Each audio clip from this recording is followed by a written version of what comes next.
Queridos amigos, bienvenidos un día más a Tiempo de Tertulia, programa de multidifusión que se emite en España e Iberoamérica. Hoy con el tema El sistema electoral en España. Contamos con los siguientes invitados. Don José Peña González, catedrático de Derecho Constitucional y experto en Derecho Electoral. Es un placer tenerle con nosotros. Igualmente para mí, buenos días. Don José Luis Orella, profesor de Historia Contemporánea de la Universidad CEU. Es agradable tener de nuevo aquí con nosotros. Lo mismo digo. Doña María Fernández Rey, presidenta de la Asociación de Periodistas Parlamentarios y corresponsal parlamentaria de Antena 3. Es un placer reencontrarte después de tanto tiempo. Para mí, gracias. Don Narciso Michavila Núñez, director del Gabinete de Análisis Demoscópico, GAZ, y doctor en Ciencias Políticas y Sociología, y asimismo profesor de Opinión Pública y Seguridad. Gracias por acompañarnos. Muchas gracias por la invitación. Don Alejandro Ballestero de Diego, diputado por Toledo del Partido Popular y portavoz de la Comisión de Interior del Congreso. Gracias por acompañarnos. Muchas gracias por invitarme. Y don José Miguel de Elías, director general de Sigma 2, especialista en análisis electorales. Gracias también por estar aquí con nosotros. Encantado. Queridos amigos, tras una larga etapa histórica en la que los españoles no pudimos ejercer el derecho al voto, con la democratización y normalización política se reinstauró este ejercicio de libertad de elección de nuestros representantes parlamentarios, así como el de los representantes de las distintas instituciones autonómicas. Pero este sistema electoral que se instauró en la década de los 70 parece que necesita ser remozado según la opinión de numerosos especialistas y de una gran parte de la opinión pública. Vamos a ver si es así, vamos a dilucidar si realmente es un sistema agotado, si tiene que ser cambiado, si tiene que ser remozado o si hay alternativas al respecto. Don José, háblenos un poco de cómo se preparó, cómo se gestó este sistema electoral y qué utilidad tuvo en sus comienzos. El sistema electoral vigente se inspira en un Real Decreto de Normas Electorales del año 77 que cumplió el objetivo para el que se dictó. El objetivo era hacer posible el tránsito de un sistema autocrático a un sistema democrático, y ello implicaba que había que aceptar determinadas condiciones, determinadas circunstancias, porque el valor de un sistema electoral es hacer viable un sistema político, y cuando se trata de un cambio de sistema político, la importancia del sistema electoral que se elija es fundamental. Entonces ese sistema cumplió perfectamente las previsiones. Es más, el propio constituyente le marcó unos topes y dijo: solamente una legislatura constituida para que dé tiempo a pasar la ley orgánica que exige un artículo, el artículo 81 de la Constitución. Y luego se tuvo que prolongar. Hoy la ley orgánica electoral general, el régimen electoral general de la LORE, es del año 85. Y no se ha modificado fundamentalmente respecto a las previsiones del decreto. ¿Por qué no se ha modificado? Porque los sistemas electorales, cuando los partidos políticos que tienen el control de la acción política les va muy bien, por la ley de la inercia no los cambian. Pero hoy habría que cambiarlo. Y habría que cambiarlo, entre otras cosas, porque la propia Constitución española ofrece alternativas y posibilidades para hacerlo posible. Profesor Orella, ¿realmente considera que es un sistema agotado? Considero que sí, los partidos políticos y por lo tanto su sistema electoral deben un poco representar la realidad social, y por tanto si no hay una variación en ese sistema electoral, como ha dicho el profesor Peña, lo que podemos darnos es a un cierto divorcio de la actual representación con la realidad presente, ¿no? Y por lo tanto un aumento de la abstención. Lo que nos conviene es que el sistema electoral sea flexible, por lo tanto se adapte a las nuevas realidades y por lo tanto sea representativo, ¿no? En el día a día, María, supongo que los especialistas os dais cuenta realmente de si es un sistema que funciona eficaz, operativo o no. ¿Cuál es tu percepción al respecto? Yo creo que es un sistema que necesita un cambio, porque creo que además un cambio, un modelo de listas, por ejemplo, abiertas, haría que los políticos pudiesen ser más cercanos a los ciudadanos, que los ciudadanos pudiesen dar su opinión concreta sobre determinadas personas, y además podríamos ver estos debates internos que en este momento tienen todos los partidos sobre los liderazgos, qué tienen que decir sobre eso los electores, que es muy importante. Y bueno, es fundamental saber qué opina la opinión pública. Señor Michavila, en los distintos test, consultas que se han hecho a la opinión pública, efectivamente hay un cierto asentismo, un desinterés por las elecciones en función de lo que se ha comentado antes, de que parece que no aportamos demasiado con nuestro voto, que el participar no va a hacer que cambien las cosas de una manera eficaz y de una manera importante. Hay una sensación creciente entre el electorado español, no dando siempre las mismas soluciones, pero sí en ese sentido de que el sistema electoral actual no está representando realmente al elector. De hecho, por ejemplo, en las últimas elecciones municipales celebradas en España, yo creo que nunca en la historia se ha hablado tanto de poder político, de poder municipal y menos de representación ciudadana.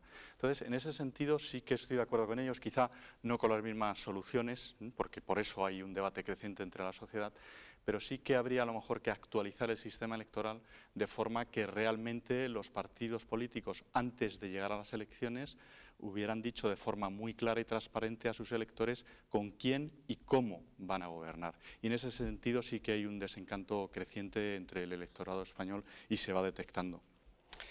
Señor Ballestero, el Partido Popular representa pues, una de esas voces críticas o más críticas con respecto al actual sistema electoral. ¿Es así? Y si es así, ¿por qué no se intentó cambiar en el momento en que estaba ostentando la presidencia del Gobierno hace unos años? Pues para la segunda pregunta no tengo una buena respuesta, sinceramente. Me gustaría saberlo y me gustaría que lo hubiésemos hecho. Probablemente, bueno, pues ese fue un error del pasado, ¿no? Pero indudablemente estoy muy de acuerdo con que ahora queremos cambios en la línea de lo que comentaba Narciso, ¿no? Yo creo que la gente tiene derecho a saber básicamente qué puede esperar de las ofertas electorales de los partidos políticos y con quién van a gobernar.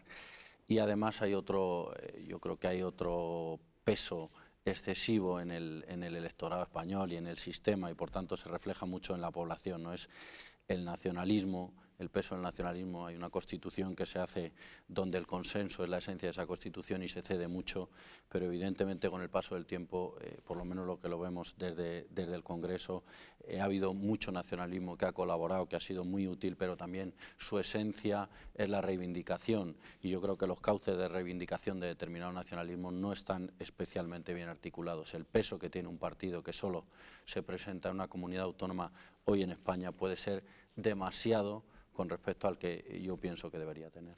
Señor de Elías, lo cierto es que todos estamos pendientes siempre de esos análisis preelectorales y postelectorales. La importancia creciente de estas consultas viene demostrada porque efectivamente muchas veces no nos sentimos representados por esos políticos que ostentan, no obstante, una delegación que sí se ha ratificado en las urnas, y esas inquietudes y esa insatisfacción a veces la manifestamos, pero ¿realmente cree que esos análisis, que esas encuestas representan el sentir de la ciudadanía?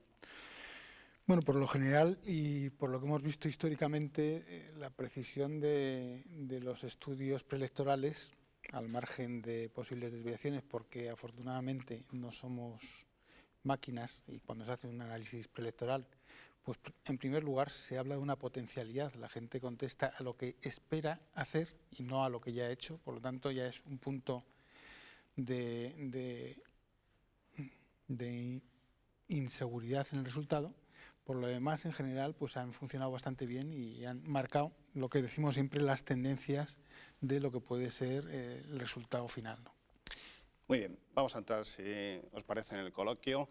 Yo os diría, desde el prisma de un profano en la materia y representando a esa gran mayoría de telespectadores que nos están viendo, que quizás no tienen una información exhaustiva, se dice que estamos dentro de un sistema electoral de mayorías que premia a las minorías. ¿Quién me podría explicar esto? Cualquiera, por favor. Podéis matizar luego cuando consideréis oportuno. Lo que quería indicar es que en España hay tres tipos de elecciones. Las elecciones municipales, las elecciones autonómicas y las elecciones generales.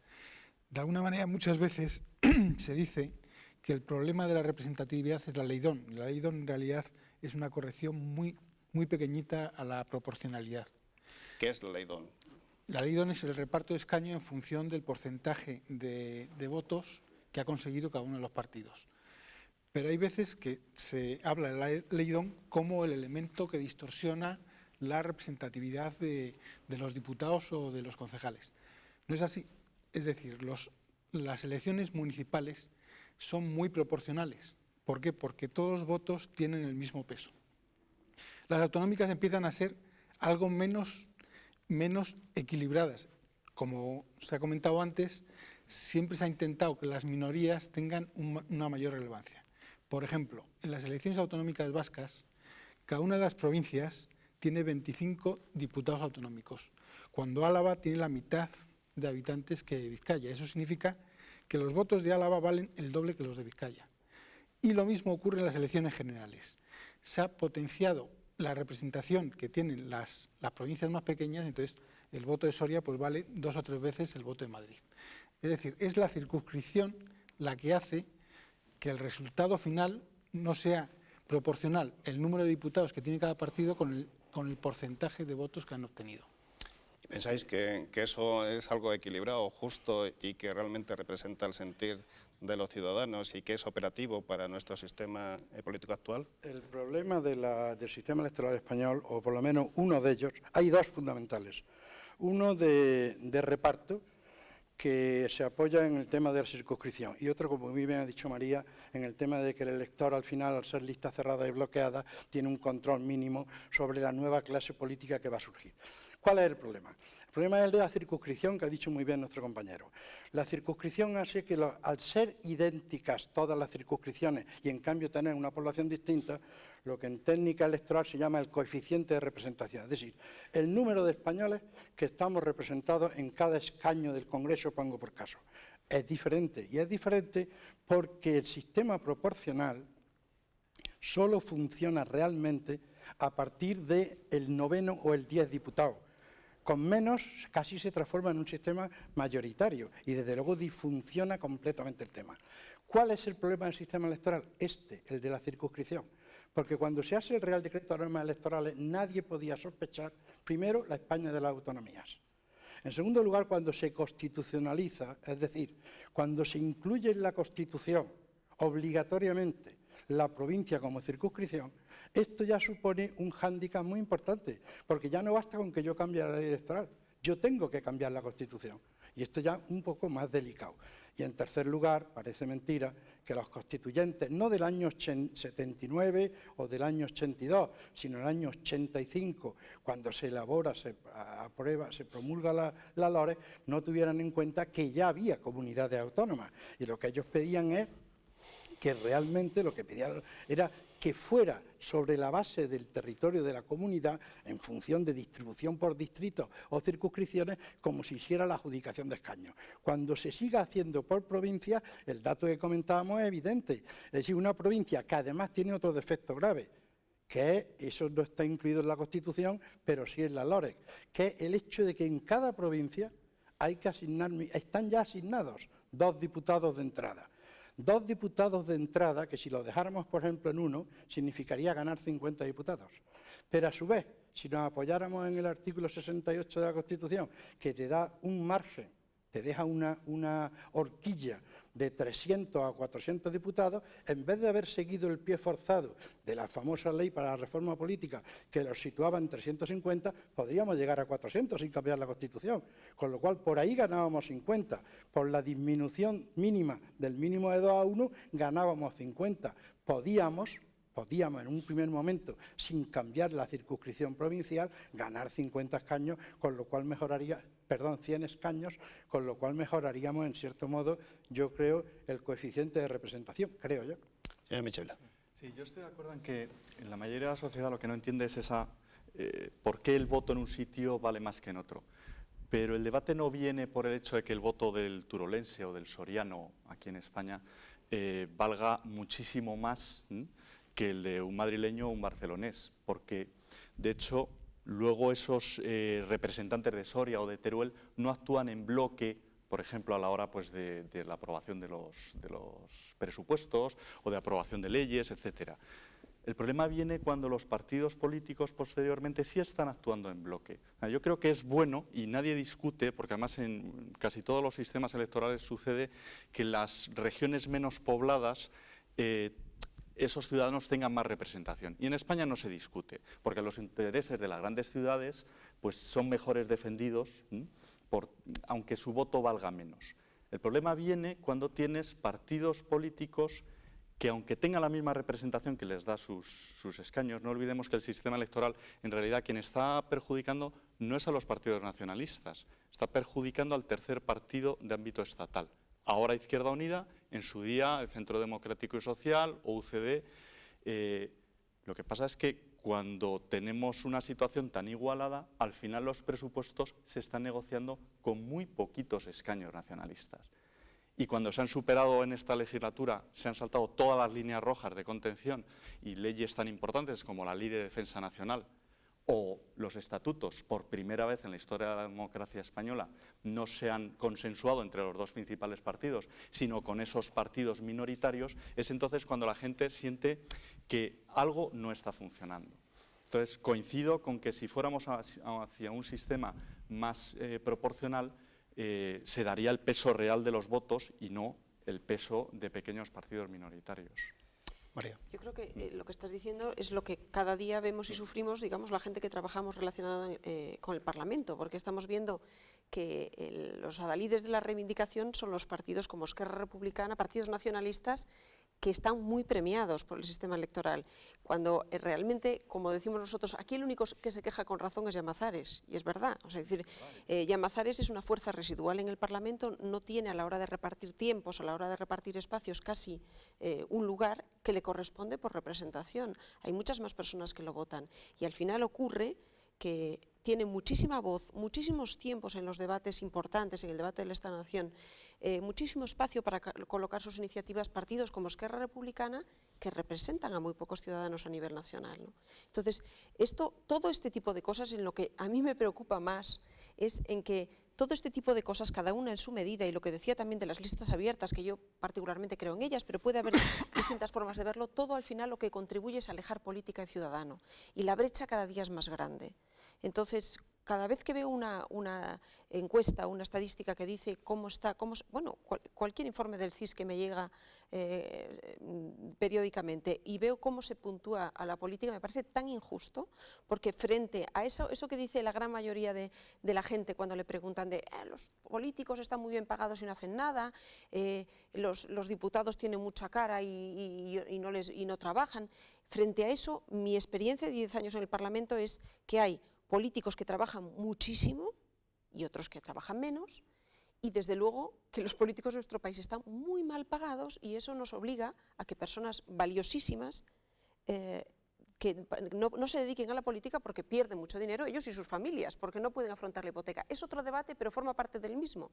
Yo lo quiero relacionar porque creo que el desprestigio de la política está detrás de todo esto, por eso quizás sería muy importante que la reforma electoral nos ayudase a corregir esos errores, ¿no? Alejandro.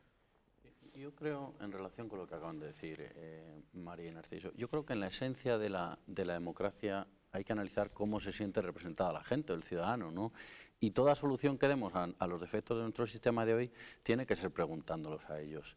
Si le preguntamos a la gente, yo creo que hay una serie de cosas que son denominador común que ya se han comentado un poco por encima en la situación española. En primer lugar, la lejanía del político y el ciudadano tiene que ver con una partitocracia, ¿no? Que a lo mejor es excesiva, a lo mejor tiene efectos. Efectivamente, cuando se han hecho las reformas electorales se han hecho desde una foto fija de los partidos, que a mí me parece mirar al suelo y no mirar al futuro.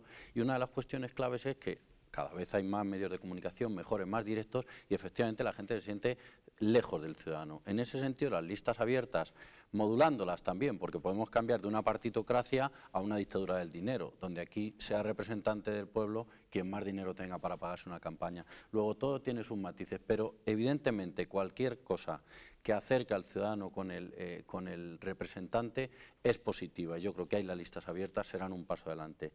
Y luego hay otra cuestión que antes tocaba y que creo que es muy importante, que es esa sensación como de estafa que tiene un votante cuando va a las urnas, ¿no? Él quiere saber qué va a hacer el partido al que vota y con quién va a gobernar. Y ahí nuestro sistema yo creo que de verdad tiene un defecto grandísimo. Y la gran pregunta, yo creo, hoy sobre todo es, ¿vamos a hacer esa modificación cambiando o sin cambiar la Constitución, porque la respuesta es muy diferente. Si queremos cambiar la Constitución es infinitamente más complicado que si no queremos cambiarlo. ¿Cómo va a ser esa transformación? Incluyendo al Senado y llevando ahí la representación territorial real, que es un debate abierto desde hace tiempo y me parece que es muy interesante, o siguiendo centrándonos en el Congreso. Y yo creo que hay cuestiones que se pueden avanzar. Decía el profesor Peña, el doctor Peña, algo muy interesante, lo que yo creo, efectivamente, la Constitución nos permite tener hasta 400 diputados. ¿Por qué no premiamos a los grandes partidos frente a los nacionalistas que están hoy en el Congreso? Y ya digo, yo en mi tercera legislatura he visto colaboración, pero sobre todo he visto que su esencia es la reivindicación y que descompensa lo que quiere la gente, que es un sistema autonómico compensado y equilibrado. Y estos presupuestos me da la sensación de que van a ser el auténtico ejemplo del defecto que estamos señalando. ¿Por qué no se compensa haciendo que esos 50 diputados que quedan hasta los 400 se haga por asignación, como por ejemplo el sistema alemán, que a los partidos en función del número de votos que han sacado se les asigna, o las elecciones europeas, que son las cuartas elecciones que nos faltaban antes, ¿no?, que también en España? Bueno, esa puede ser una solución sin modificar la Constitución, que conste que yo estoy por modificar la Constitución y hacer una reforma más profunda, pero hay posibilidades. Y una de las cosas que siento, y perdón por la extensión y termino con autocrítica, es que los partidos en esta partitocracia, a la hora de hacer propuestas, miremos siempre desde una foto fija. Estoy muy de acuerdo con que deberíamos ser capaces de ver más allá, no pensar en nuestro resultado de las elecciones siguientes y pensar que la gente se aleja de los partidos y de los políticos precisamente porque no solucionamos problemas reales, que son qué quieren ellos, a quién quieren votar, qué les ha prometido su partido y quiénes son sus representantes. José Luis. Sí, ahí quería entrar un poco, porque como bien has dicho, podemos utilizar incluso las instituciones ya existentes, ¿no? El Senado, que lo tenemos un poco como en segunda división y bastante abandonado en ese aspecto para los intereses del ciudadano de la calle, podía reflejar, por lo tanto, un poco esa representatividad territorial, mientras que el Congreso, igual con un sistema más proporcional, podría ser igual representativo en ese aspecto de la sociedad en general, como unas elecciones generales representativas de todo el país, ¿no? En ese aspecto yo creo que habría que jugar en dar como una sustitución de las minorías, ¿no? Mientras las minorías nacionalistas podrían tener su propia representatividad en la Cámara Territorial, las minorías, diríamos, un poco de intereses o ideológicas que se ven castigadas por el sistema electoral, podrían tener su representatividad en ese aspecto, aunque haya una mejora hacia una cierta mayoría para facilitar su gobernabilidad, pero por lo menos que tuviesen su representatividad en el Congreso, que actualmente muchas veces o no la tienen o la tienen muy disminuida, ¿no? Pueden ser de tema ideológico, pueden ser representativas de movimientos asociativos o cívicos que ven que su única posibilidad es la salida a la calle, las manifestaciones, y que por lo tanto no ven su reflejo allí, o incluso meramente temporal, como colectivos igual de inmigrantes, ¿no? El caso en Alemania del bloque de refugiados, de alemanes procedentes de las provincias del este, que tuvieron su representatividad hasta que se integraron en el marco de los programas, ¿no? Podemos tener, por lo tanto, ciertas minorías con ciertos intereses, incluso temporales, ideológicas, que en la actualidad únicamente tienen el derecho al pataleo en la calle y que podrían tener, por lo tanto, una representatividad en el Congreso, ¿no? Mientras que la territorial reflejaría un poco más el cauce de los partidos nacionalistas, ¿no? José Miguel. Sí. Bueno, yo, ahondando en todas las ideas, yo creo que, en primer lugar, querría resaltar lo que ha dicho María. La clase política española yo creo que es injustamente tratada, es decir, entre los políticos españoles hay buenos, malos y regulares, como en todas las profesiones, pero en general son gente muy implicada en su trabajo, ¿no? En segundo lugar, yo creo que el tema de las listas abiertas, siendo una cuestión interesante, yo creo que no será muy eficaz en la práctica, porque fundamentalmente en las elecciones, al margen de los números unos y doses de cada uno de los partidos, los demás representantes no son conocidos, con lo cual, pues al final la gente, lo que sí serviría es para eliminar a algún político que la gente no quisiera, y entonces lo tachase en la lista, pero si no, pues la gente habitualmente volvería a refrendar la lista que han dado los partidos, ¿no? Y por último, señalar lo que se acaba de decir, es decir, la distorsión es que partidos políticos, que su sentido está en el ámbito autonómico, trabajen a nivel nacional. Es evidente que Esquerra Republicana de Cataluña es un partido muy importante en Cataluña y que tiene que tener una voz, y una voz importante en Cataluña. La cuestión es cuando esa voz está hablando de Cataluña en el Congreso, con lo cual ya se distorsiona toda la política nacional, porque la política nacional tiene que estar hablando de Cataluña, cuando eso debía ser del ámbito del Parlamento catalán. ¿Eso cómo se puede corregir? Pues yo creo que lo más razonable sería ir a circunscripciones únicas. Es decir, como se decía antes, las elecciones al Parlamento Europeo, España es circunscripción única, pues de alguna forma el Congreso debería ser una circunscripción única y después pues, ver cómo el Senado pues, se puede enfocar hacia el tema de las autonomías, que evidentemente es un tema fundamental y que no se puede dejar de lado, porque lo tenemos todos los días ahí. Pero si mezclamos los temas autonómicos en los temas nacionales, es cuando parece que la gente ve esa distorsión de decir, bueno, pero ¿por qué estamos hablando ahora de Cataluña? Si los representantes de Murcia hablan de España, los representantes de Cataluña, cuando están en el Congreso, deben hablar de España. Cuando quieran hablar de Cataluña tiene que ser el Parlamento catalán. Y por supuesto, en las relaciones del Estado Nacional con cada una de las autonomías, pues los cauces suficientes para que todas estén representadas y por supuesto... Estamos dando por sentado que todos los telespectadores saben lo que es una circunscripción única, pero si lo explicamos, quizá sí, a lo mejor aclaramos alguna duda. Circunscripción única es que toda España, como ocurre en las elecciones europeas, cada partido presentaría una lista y en función del porcentaje de votos que consiguen en toda España se repartirían los diputados. Solo añadir una cosa a lo que decía José Miguel y además quizás un poco atrevida por mi parte, pero como yo no me dedico a la política, creo que me puedo permitir determinados lujos. Me dedico profesionalmente al periodismo y no es lo mismo, claro, pero desde mi punto de vista como observadora, yo creo que el problema, no sé si la circunscripción única sería o no lo más adecuado, yo no me atrevo a decir tanto, pero creo que el problema no está tan solo en que se hable solo de Cataluña, el problema está en como ejemplo lo pongo esta legislatura, en la profesionalidad de quien se dedica a la política. El problema de esta legislatura en la que nos hemos pasado mucho tiempo hablando de Cataluña no es que hablásemos, no es que la voz cantante la llevase Esquerra, el problema es que Esquerra trasladó, yo creo que un modelo a la política nacional de política municipal que no profesionalizó, no le dio, no tenía o la formación o la dedicación o ellos optaron por esa fórmula que es perfectamente respetable y convirtieron unos debates, digamos, de política local en política municipal, porque CiU lleva muchos años haciendo política nacional, habla de Cataluña desde la profesionalidad y desde el sentido de Estado. Es decir, tenemos unos diputados en CiU, que probablemente ahora es más conocido Durán, en otro tiempo Trías, en otro tiempo Roca, pero tenemos un grupo parlamentario de profesionales, cada uno dedicado a un área, que cuando defienden cada una de las leyes que tienen que defender, pues ahora mismo leyes sociales donde han estado trabajando los diputados de CiU han conseguido grandes avances, han conseguido enmiendas importantes que no tienen nada que ver con Cataluña, sino con las familias españolas. Entonces, yo creo que es una cuestión de profesionalidad, de seriedad, de rigor, y creo que Esquerra le ha faltado. Y como le ha faltado, ha puesto en evidencia que el sistema permite estas cosas. Pero a lo mejor, si todos diéramos un saltito y creciéramos un poco, es decir, a lo mejor ya el debate podría ser de otra categoría, ¿no? Narciso. Yo creo que, de todos modos, si al final el legislador no quiere reformar el sistema electoral, van a ser los propios ciudadanos los que reformen el sistema. El sentido de España tiene lo que se llama un sistema electoral fuerte o duro, que tiene una gran capacidad de influir en la decisión del elector. El elector va aprendiendo y del mismo modo que a lo largo, desde las primeras elecciones generales en España del 77 hasta ahora, pues se ha ido produciendo un creciente bipartidismo a nivel general y luego también en los ayuntamientos. El elector ha ido aprendiendo que hay opciones que tienen menos posibilidades, acude al voto útil.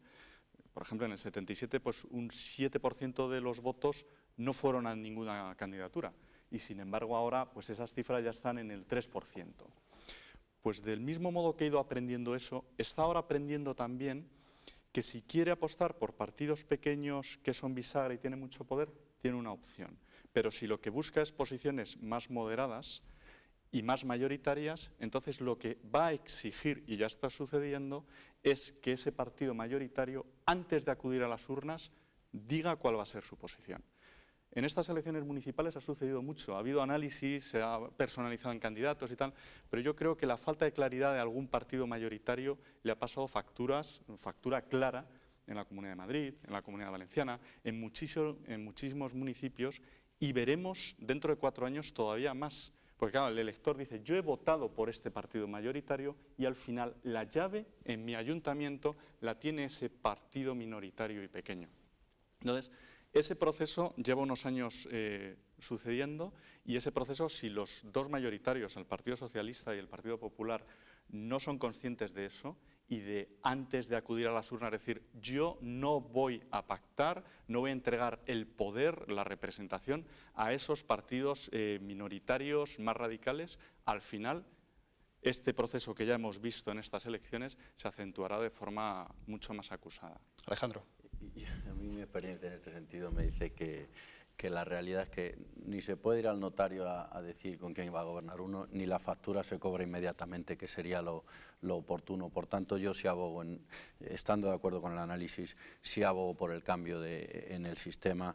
Y ya digo, o los 50 diputados que nos quedan van en función del número de votos obtenidos por los partidos en el ámbito nacional, o lo que se hace es una barrera de entrada. O sea, es razonable que, habiendo 17 parlamentos autonómicos, los debates autonómicos se produzcan en esos parlamentos, y también sería razonable, ¿por qué no?, que en el Senado hubiese un mayor debate territorial, por ejemplo, convocando una conferencia de presidentes o un debate con presidentes autonómicos cada X tiempo, donde se hablase de estos temas. Pero también hay otra forma de hacer esto, ¿no?, que es poner una barrera de entrada en el Congreso a los partidos nacionalistas. ¿Cómo? Pues de una manera muy sencilla. O se presenta usted en todas las circunscripciones y saca, por ejemplo, el 3% de mínimo en España, o si no, no entra al Congreso. Porque yo no desconfío de la madurez del electorado español, pero sí que es verdad que quién es el intérprete de por qué alguien ha votado a un partido, cómo interpretas el voto individual de cada persona. Es verdad que estas son quejas que yo creo que son ciertas y que son estudiadas por los expertos de este tema, pero como no veo muy fácil cobrar la factura inmediata, creo que un buen sistema, en política las formas a veces son fundamentales, un buen sistema, un sistema corregido, desde luego ofrece soluciones más reales. Doctor Peña. Sí, yo quería decir que hemos llegado, yo creo, al punto final. El punto final es la contradicción que hay en la Constitución española desde el año 1978 entre la técnica de la representación típicamente burguesa, que es la de mandato representativo, donde se representa a la nación, donde nuestro compañero no representa a Toledo, sino a la nación española, y donde el señor de Esquerra no representa a Tarragona, sino a la nación española. Pero ¿cuál es el problema? Con que se ha producido un cambio estructural fundamental, que es pasar de ese modelo de Estado, de mandato representativo, a un modelo que el maestro García Pelayo definió extraordinariamente con el nombre de Estado de partidos. ¿Y ahora qué sucede?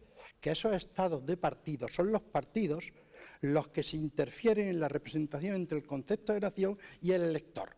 Y esos partidos, de alguna manera, están intentando desde el año 77 transformar España en un bipartidismo imperfecto, hasta el punto que si se analiza detenidamente votaciones, tendencias, se ve cómo, a pesar de la aparente discrepancia entre PSOE y PP, pongo por caso, al final coinciden en muchos puntos. Por ejemplo, a mí hay un dato que me llama muchísimo la atención y es las críticas a la LORE, la crítica a la ley del régimen electoral general. Esa ley es del año 85. De 350 diputados, solo hubo 2 abstenciones y 2 votos en contra. En el Senado, un solo voto en contra. Es decir, las dos fuerzas políticas principales intentan, por un lado, lógicamente, perpetuar y mantener su situación. Por otra, intenta, de alguna manera, utilizar, en la medida de lo posible, a los partidos minoritarios. El tema de la representación de los partidos minoritarios, que muchas veces se habla y se acude al modelo alemán del Bundesrat. En el Bundesrat, los partidos minoritarios están representados allí, en la Cámara Federal, no en la Cámara Nacional del Bundestag, pero es porque la Cámara Federal es Cámara Federal. Se ha comentado por aquí y, por ejemplo, hay una petición del Gobierno desde el día, no sé si en mayo del 2004, al Consejo de Estado, dígame usted cómo puedo cambiar el Senado. El día que eso se haga, se resolverán muchísimas situaciones de las que estamos viviendo ahora mismo, pero todavía quedará ese trasfondo de que hay 2 grandes partidos que van a intentar que ese bipartidismo imperfecto sea lo más perfecto posible. Y ser lo más perfecto posible es lo que decías tú antes, es acabar, por ejemplo, con el tercer partido nacional. Eso sí está claro, sí, un partido que tiene una representación que no se corresponde con el respaldo popular que ha tenido a lo largo desde el año 77, vamos.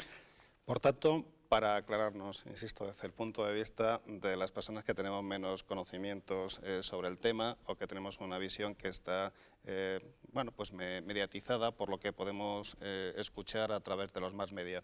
Los dos grandes partidos que actualmente tienen la mayor representación en España no van a hacer nada para cambiar el sistema electoral.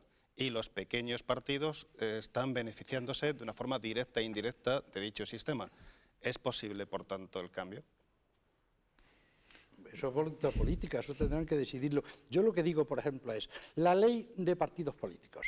La ley de partidos políticos beneficiará solo y exclusivamente a los dos grandes partidos y romperá cuando los dos partidos estén dispuestos a darse bofetadas entre sí. El famoso pacto antiterrorista y por las libertades. Al final solo lo firman, se lo proponen al PP y solo lo firman PP y PSOE. En cuanto lo lógico en un sistema democrático es que haya una representación del mayor número de fuerzas políticas, que son las que a su vez representan a los electores. Porque hay que decir una cosa y dejarlo muy claro, no hay ningún sistema electoral neutro. Detrás de cada norma electoral hay unas pretensiones políticas determinadas que al final son pretensiones de ocupar espacios de poder. Alejandro. Yo creo que se van dando los condicionantes. En primer lugar, ¿lo requiere la sociedad, lo requiere la gente? Sí. La respuesta creo que podemos estar razonablemente de acuerdo todos, sí. La segunda, y ahora hablo desde el punto de vista del Partido Popular, ya hay propuestas. Nosotros hemos propuesto en el ámbito municipal que gobierne el partido más votado a nivel municipal. Luego ya hay avances, si bien es cierto que a nivel municipal, pero ya hay avances. Luego, en mi opinión, también se está abriendo ese cauce.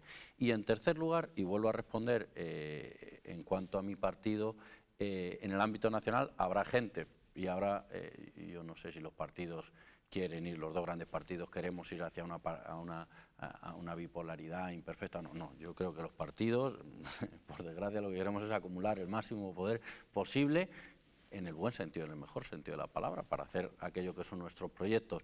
Pero sí que dentro de mi partido yo digo muchas voces ya, entre desde luego las que me incluyo, que queremos también avances nacionales, por encima de mirar el decir, oiga, si esto fuese hacia partidos nacionales, en estos momentos la foto fijaría que Izquierda Unida con el PSOE hubiese voto útil. Bueno, yo como no creo que la gente cada vez va más hacia otros estilos, votan mucho más a personas también, está evolucionando más, no creo que haya que quedarse con la foto fija. Ahora bien, después de todo lo que he dicho, creo que hay una cosa muchísimo más importante, o por lo menos eso me demuestra la experiencia en política, la coyuntura fundamental. ¿Cuál es el momento oportuno para hacer esos cambios? Pues probablemente una mayoría absoluta de uno de los dos partidos, y altura de miras de los dos máximos dirigentes del Partido Popular y el Partido Socialista, o de los partidos, de las corrientes de opinión interna. Sin una mayoría absoluta es muy complicado, porque ahí estás en una situación de bisagra donde no le vas a decir al resto de los partidos, oiga, te la estás jugando, hay que ser realistas. Luego, el momento también es fundamental, y yo creo que el momento probablemente sea ese. Ojalá fuese cualquier otro, Yo me llevaría una sorpresa muy agradable.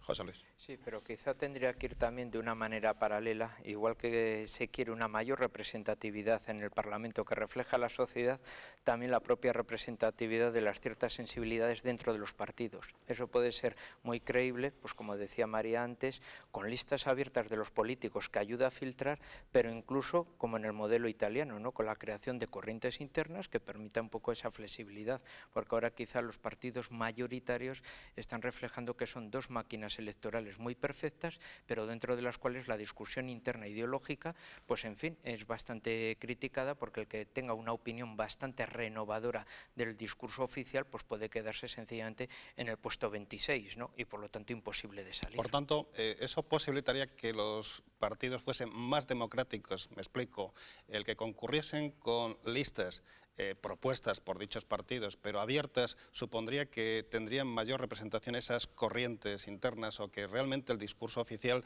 tuviese que consensuarse, pactarse con las bases. Hombre, desde un punto de vista teórico sí, pero yo desde mi punto de vista las listas abiertas, que yo creo que es una cosa interesante también, ya que hemos aprendido de lo que nos va ocurriendo, convendría estudiarlas también mucho. ¿Por qué? Porque ocurre lo que también se planteaba antes. Una persona que sea capaz de potenciar una campaña mediática ya no dependería del partido, y aunque apareciese en Aunque el el puesto partido 25, le tenga que proponer. claro, pero a lo mejor el partido le pone en el último lugar y él se monta su propia campaña y hace que eso le permita salir. A partir de ahí podría actuar individualmente, que teóricamente además es el sentido que tiene los diputados elegidos por la gente, que sean independientes del partido. La realidad es que todo tiene que estar intermezclado. No puede ser que los diputados vayan a su aire al margen del partido que forman parte, ni tampoco que los partidos sean una presión tan elevada que al final da igual que los diputados estén en el Congreso o no, porque hay uno que levanta la mano y todos los demás votan lo que él dice, ¿no? Yo creo que las listas abiertas tendrían un riesgo que sería todavía una política más mediática, si cabe, que la que tenemos ahora. Entonces, ahí habría otro tipo de dictaduras, pero yo creo que aún así valdría la pena el riesgo, pero creo que habría otro tipo de complicaciones. Quiero decir, una persona que tuviese una capacidad más mediática ya ahora tiene más fuerza, pero en unas listas abiertas tendría más. Y una persona que tuviese capacidad de reunir más dinero para hacer una campaña más mediática pesaría más, ¿no? Pero yo creo que de otra forma se podrían escuchar voces que los partidos ahora callan. Por ejemplo, todos los partidos, todos, incluyo al PSOE, que no se escuchan sus voces internas y las tiene, pero no se escuchan porque cuando un partido le va bien, pues nadie procura hacer ruido. Pero todos los partidos tienen ahora mismo sus discusiones internas, Duran y Mas, Imaz, Urkullu, Eguíbar, a todos los niveles tienen sus debates. Hemos escuchado el del Partido Popular y yo creo que el Partido Socialista, por ejemplo, no podría dejar de escuchar, o por lo menos se harían oír, esas voces de políticos más veteranos que consideran que las cosas a lo mejor habría que enfocarlas de otra manera. Entonces, personas con una capacidad de convicción delante de una cámara demoledora como el señor Guerra tendrían mucho más peligro. Y de esa manera también, digamos que tendrían mucha más fuerza algunos diputados pues que ahora están muy sometidos a la maquinaria del partido, ¿no? Nosotros pues vemos siempre intervenir a los mismos, pero hay gente por detrás que habla muy bien y hay gente que es muy válida y que no les dan oportunidades. Yo creo que nadie se permitiría el lujo de prescindir de un tipo que fuera capaz de ganarse unos votos en su pueblo, ¿no? Tenemos dos palabras pedidas, José y Alejandro. Pues yo creo que efectivamente, situándonos en la posición que comentábamos antes del estado de los partidos, lo que está en el fondo sucediendo es que el partido ha transformado el mandato representativo que la Constitución impone en un mandato imperativo. Es decir, el diputado depende del partido. Lo coloca, sale en función de que lo coloque en un sitio determinado.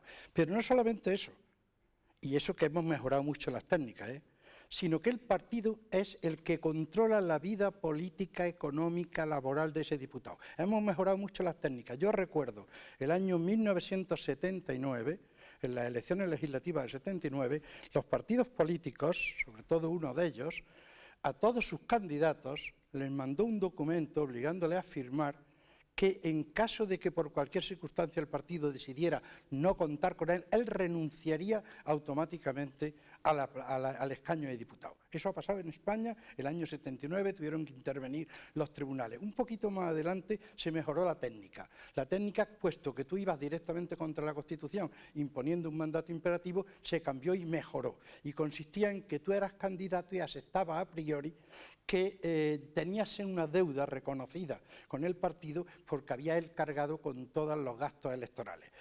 En última instancia, hay todavía organizaciones políticas donde... Perdón, ¿era una deuda simbólica? Una deuda, claro, la deuda, es decir, tú estabas colaborando con el partido y el partido había hecho en gastos de campaña 1.000 millones y te asignaba una cuota aparte de eso. Y hay partidos, yo no sé si yo creo que todavía existen, donde las retribuciones de los diputados y de su clase política, diputados y senadores, se hace a través del grupo parlamentario, no directamente en la cuenta corriente del interesado. Por lo menos lo ha habido, no sé si ahora mismo lo hay. Lo hay todavía, ¿verdad? Quiero decir con esto que ¿qué es lo que sucede? Pues que hemos pasado de ese estado constitucional a un estado de partido donde el partido político se transforma en el gran intérprete de la acción política, con un agravante, porque a mí no me importaría que fuera así, con un agravante, con que no cumple el artículo 6 de la Constitución que exige democracia interna. De esto quería hablar yo. Yo creo que hemos estado hablando, lo decía al principio, ¿no?, que vivimos una partitocracia, hemos estado hablando del escenario, del estadio, hemos estado hablando de las reglas del juego, pero la clave es los jugadores. Yo estoy de acuerdo, decía José Miguel, que probablemente si se hiciese un sistema hoy por hoy de listas abiertas saldrían los que proponen los partidos, claro. Eso no puede ir sin un proceso de democratización interno profundo de los partidos, y vuelvo a hacer un poco una autocrítica, por lo menos del Partido Popular, pero creo conocer del resto. Efectivamente, para que te pongan en unas listas tienes que cumplir determinados requisitos, es un sistema que yo veo muy encorsetado. A esto puede ayudar los medios de comunicación. La democracia a veces llega de maneras muy diversas, ¿no? Y se coadyuda de maneras muy diversas. Cuando no fuese un drama en la política actual que alguien tuviese una voz diferente en torno a un tema en un partido, cuando fuese algo del día a día que se tratase con normalidad y que el otro partido no utilizase como algo arrojadizo, probablemente empezaríamos a ver de una manera más natural el debate interno. Yo me acuerdo que hace años, en un debate de una serie de jóvenes con el presidente del gobierno entonces, Aznar, me acuerdo que le decía, entonces yo que era bastante ingenuo y eso espero conservarlo toda la vida, le decía, presidente, la mayor responsabilidad de democratizar el partido y de que se hable más dentro del partido, estamos hablando del año 2001, no todo el mundo se atrevía a decírselo, es tuya, que tienes que hacer que se hable más en la junta directivas, en los comités. Bueno, este es un ejemplo y perdón la autocita, pero es verdad, si cada vez que alguien tuviese una opinión diferente no pasase nada, fuese algo normal, empezaríamos a darnos cuenta de que partidos que tienen casi 1 millón de afiliados, con lo cual es una representación altísima, pueden tener unas elecciones internas para ver quién son sus candidatos y probablemente se ajustaría mucho más a la realidad y entonces eso iría muy en paralelo con un sistema de listas abiertas y de verdad estaríamos mejorando y profundizando mucho en democratizar y en lo que es más importante, acercarnos a lo que quiere la gente. Narciso, ¿eso sería viable? Sería viable, depende de los propios partidos. Yo, más que experto de la vida interna de los partidos, soy sociólogo, ¿no? Y sí quería apuntar, ha salido varias veces que la solución podía ser por las listas abiertas y sin embargo yo también estoy de acuerdo con José Miguel, no es la solución. Hay sitios donde hay listas abiertas, incluso en el sistema electoral alemán, como habéis citado antes, pues tiene un sistema mixto. Al final, el voto, el alemán tiene la posibilidad de votar para las mismas elecciones con 2 papeletas, una a nivel nacional y otra en su circunscripción uninominal. Bueno, pues al final prácticamente el voto es el mismo, como sucede aquí en España con el Senado. El Senado es nominal y es abierto y al final la realidad es que la inmensa mayoría de los electores están votando en el Senado lo mismo que están votando en el Congreso. Hay una pérdida ahí de un 98%, y además, curiosamente, el segundo senador pues un poquito menos y el tercero menos, pero siempre hay, es decir, la gente está votando por ideología, entre otras cosas porque es el atajo más rápido que tienen para poder tomar su decisión de voto, ¿no? Pero sin llegar a eso, hay otras medidas también sin reformar la Constitución que yo creo que son necesarias. O sea, no puede ser, por ejemplo, el espectáculo que ha habido aquí en España de que en un ayuntamiento haya un partido minoritario que está pues negociando a ver si, en el caso de Leganés, ¿no? Está negociando sus apoyos a ver si consigue y entonces no le da el apoyo a un partido determinado y a la primera de cambio moción de censura. O sea, eso la gente no lo puede entender. Si, por ejemplo, la ley impidiera que hubiera una moción de censura durante unos primeros meses, seguro que ese partido minoritario no habría llegado a exigir tanto como exigió. Entonces, hay pequeños cambios legales que yo creo que facilitarían bastante el que la representación popular se lleve a la representación real, sin que haya luego tanto mercadeo.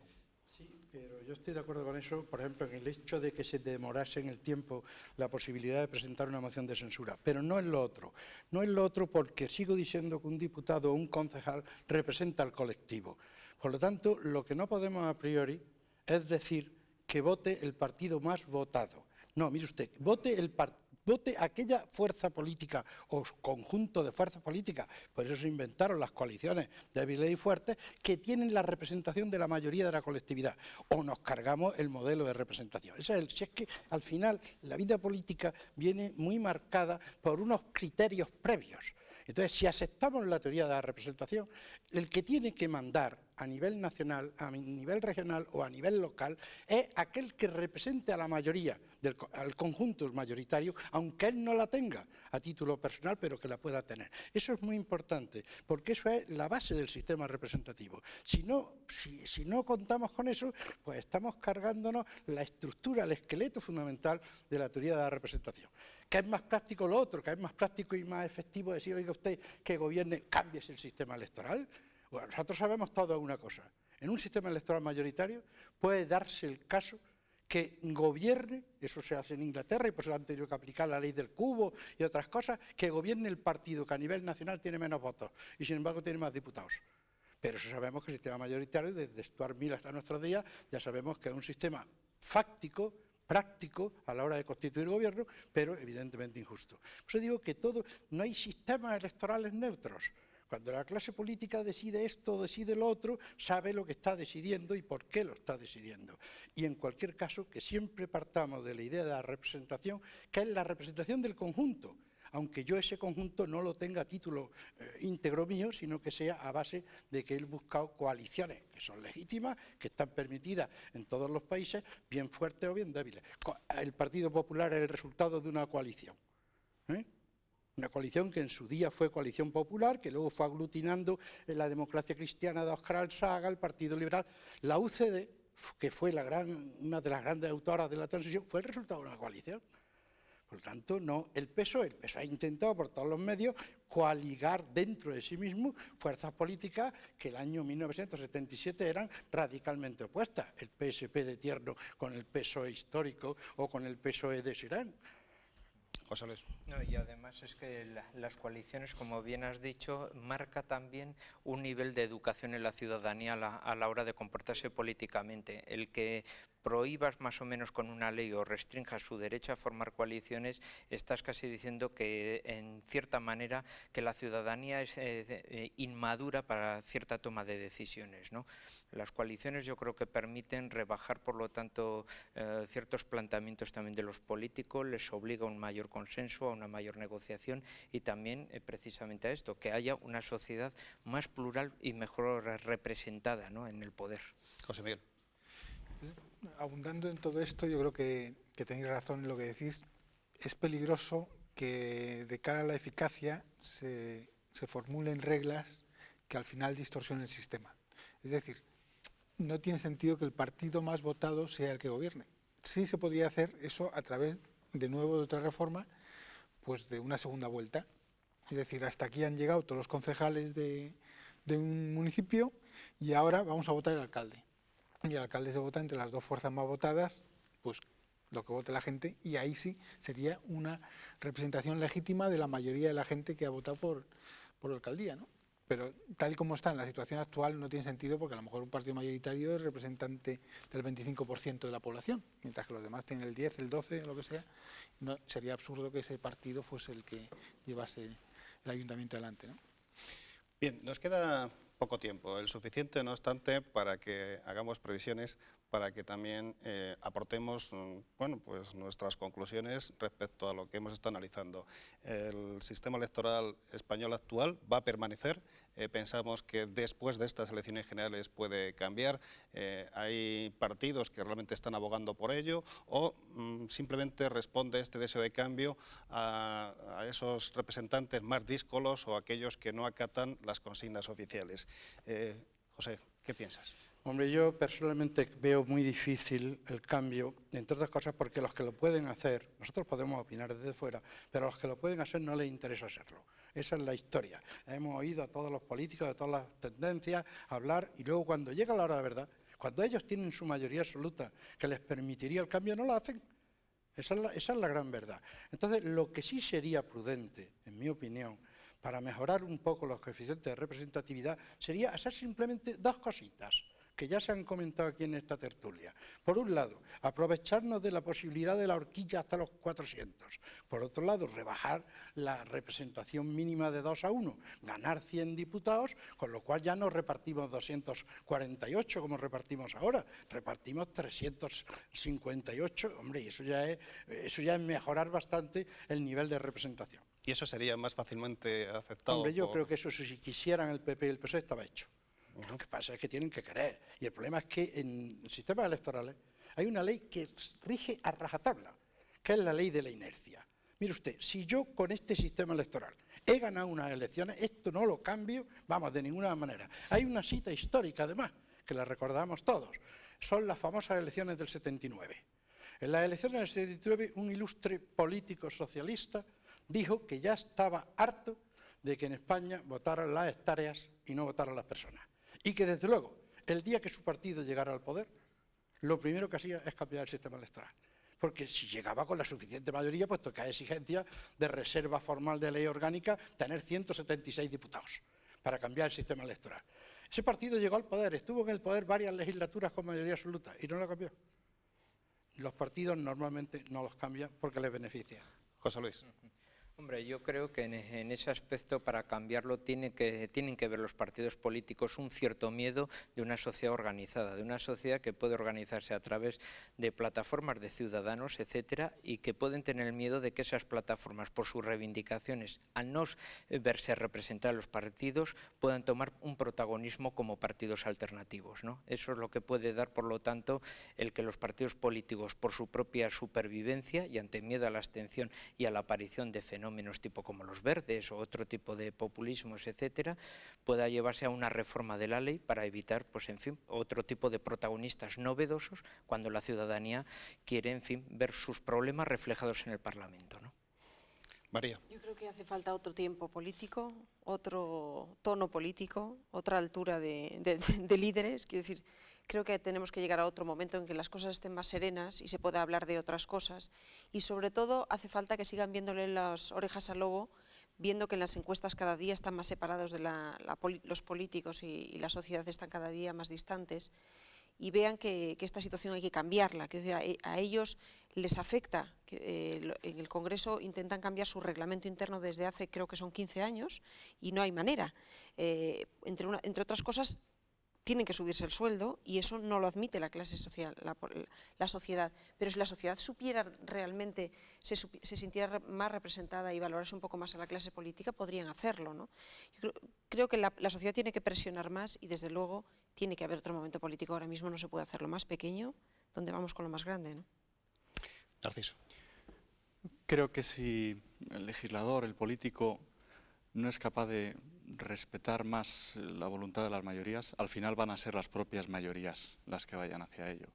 Por lo tanto, yo soy confiado, aunque no haya reformas legales, al final el propio electorado va a ser el que premie a quien esté respetando a las minorías, pero sin castigar nunca a las mayorías.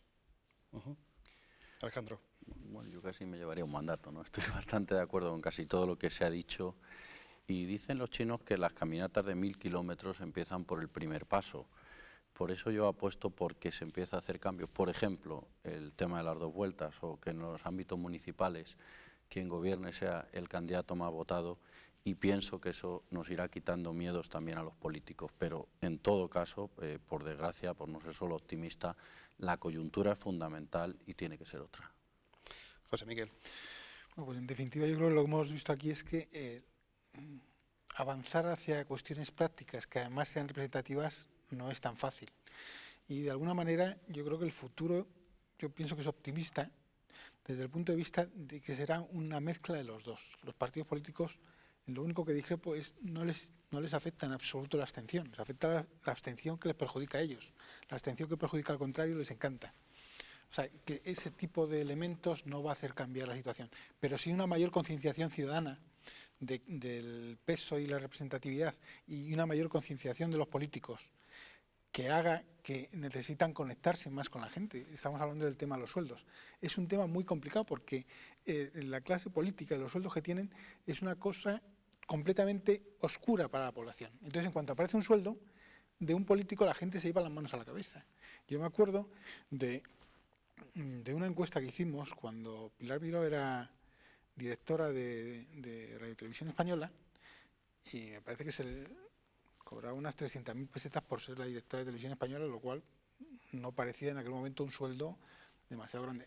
Cuando le preguntabas a la gente le parecía una barbaridad. Es decir, que las cosas están muy tapadas y cuando se enseñan, pues igual que un empresario de repente se dice que gana 20 millones de euros y la gente dice, bueno, pues es que lo ganará. Y la primera vez te choca muchísimo, pero cuando lo has oído 20 veces se asimila y se entiende que esa es la situación. Pues con los políticos también tiene que ser mucho más transparente, que evidentemente, como todo el mundo, también tienes un sueldo, tienen una hipoteca algunos, que no son capaces de pagar de un golpe a la casa, y todas esas cosas tienen que salir y llegar a la gente. Y eso es lo que seguramente conecte más a la clase política con la gente, el que descubran que los políticos también se levantan todos los días, se acuestan todos los días, tienen problemas con sus hijos, problemas con muchas cosas, y que son uno más de una sociedad en la que vivimos todos, ¿no? Bueno, parece que las conclusiones no son halagüeñas. Todos pensábamos que íbamos a discernir y a deducir que el sistema electoral iba a cambiarse, además a corto plazo, pero parece ser que según la opinión de los expertos, no va a ser así. Comenzamos el coloquio hablando de la etapa de la transición. Han pasado 30 años. Parece que hace mucho tiempo, pero realmente es un tramo histórico relativamente corto. En aquel momento la presión social obligó a esos representantes políticos, a esos líderes, a esos profesionales de la política, como comentaba María, a articular un cambio importante, modélico, según muchos. Parece ser que ahora o no tenemos esos profesionales o no estamos en la coyuntura, como se ha comentado aquí, o quizá la presión social no es la suficiente. Para terminar, realmente hay un asentismo, hay un desinterés de la ciudadanía con respecto a la política, motivada por el desencanto que han producido o no los políticos, pero existe ese desencanto. Y segundo, ¿sería posible rehabilitar esa ilusión para que la sociedad realmente pudiese ser la que articulase o liderase ese cambio? Es una pregunta abierta. Yo personalmente creo que estamos entrando dentro de la cultura democrática occidental en un fenómeno muy común, y es que cuando se resuelven los problemas básicos de la convivencia, surge eso que un ilustre politólogo norteamericano llamaba la apatía democrática. Ya está esto resuelto, ya tengo un gobierno, ya tengo una constitución, incluso podemos llegar a un modelo famoso italiano de no tengo gobierno, mucho mejor. Pero los problemas básicos están resueltos. Entonces, ¿sería posible, y esta es la segunda parte de la pregunta, recuperar la ilusión del año 77? Yo, ingenuamente, creo que sí, cuando se dé una sola circunstancia, cuando se complete la transición. La transición no es solamente el fenómeno de pasar del régimen de Franco al régimen democrático. La transición pone en marcha una serie de virtualidades. Póngase en marcha, por ejemplo, la segunda transición, no solamente la del traspaso de competencias del Estado a las comunidades, hágase también el traspaso de las comunidades a la vida local. Por lo tanto, tenemos motivos y tenemos escenarios políticos que podríamos, de alguna manera, al menos yo ingenuamente lo pienso, resucitar aquella hipótesis maravillosa que fue el año 77-78. Queridos amigos, quizá con algo de melancolía, pero también de ilusión, vamos a finalizar este programa con la intervención del doctor Peña. Entendemos que efectivamente se han debatido en profundidad cuestiones que escuchamos decir, pero que rara vez nos planteamos a título personal, y creo que la aportación de los 6 invitados de hoy ha sido pues imprescindible, ha sido muy importante. Por eso vamos a despedirles y agradecerles su presencia con nosotros. Muchas gracias, don José Peña González, realmente ha sido clarificador, el colofón, insisto, ilusionante, y ojalá se cumplan esos vaticinios. Gracias, José Luis Orella, por estar de nuevo con nosotros. También esos puntos de vista yo creo que han reflejado no solo la opinión personal, sino un análisis profesional sobre una situación compleja como es la situación española y como es la ley o el sistema electoral español. Muchas gracias. A vosotros. María, gracias por representar a esos más medios, a esos medios de comunicación, a veces tan castigados, no siempre comprendidos, pero somos conscientes que hay profesionales como tú que están ahí, cada día intentando ofrecer la imagen fiel de lo que ocurre. Muchas gracias. Gracias por la invitación. Narciso, que nos has hecho confiar un poco más en esos gabinetes de análisis demoscópicos, que no sois únicamente instrumentos que están para servir al poder o a los partidos, sino que también nos ayudáis a clarificar un poco nuestra situación y contáis con nuestra opinión. Me alegro de ello. Muchas gracias a Tiempo de Tertulia. Alejandro, que no vamos a respaldarte desde el punto de vista político, pero en el personal entendemos que eres un líder nato, con carisma, eso que dicen que ahora falta, y te deseamos lo mejor en el futuro. Muchas gracias. José Miguel, igual, yo creo que ese análisis riguroso, exhaustivo, que has hecho de la situación, quizá un poco pesimista en algunos aspectos, nos ha hecho recapacitar y sobre todo espero que en el futuro nos haga reflexionar mucho más. Muy bien, pues me alegro si he servido. En cuanto a ustedes ya saben que pueden hacernos llegar sus ideas, propuestas y sugerencias, también los comentarios respecto al programa de hoy al apartado de correos que aparece impreso en la pantalla o bien a través del correo electrónico a la dirección que también tienen a su disposición. Ya saben que para nosotros son imprescindibles y, por cierto, no nos falten. Gracias y hasta siempre.